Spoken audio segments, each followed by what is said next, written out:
அன்பு நண்பர்களுக்கு வணக்கம். 5 செய்யுள் 20 வெறி கமிழ் வெற்பன் என் மெய் நீர்மை கொண்டது அறியாள் மற்று அன்னோ அணங்கு இணங்கிற்று என்று மறியீர்த்து உதிரம் தோய் வேலன் தரீ வெறியோடு அலம் வரும் யாய்.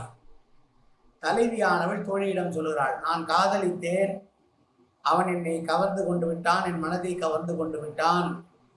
அவன் என்னை அணைத்து கொண்டு எனக்கு சுகம் தந்ததை நினைத்து அவன் இல்லாதிருப்பதனால் நான் உடல் நலிவுற்றிருப்பதை தெரியாமல் தம்முடைய செவிலித்தாயானவள் எனக்கு ஏதோ பேய் பிடித்து விட்டது, பூதம் பிடித்து விட்டது ஏதோ என்று சொல்லி வருந்தி வேலை கையில் கொண்டு ஆடும் வேலனை வரவழைத்து முருகனுக்கு பூஜையிட்டால் இந்த பேய் ஓடிவிடும் என்றெல்லாம் பிதற்றிக் கொண்டிருக்கிறாள்.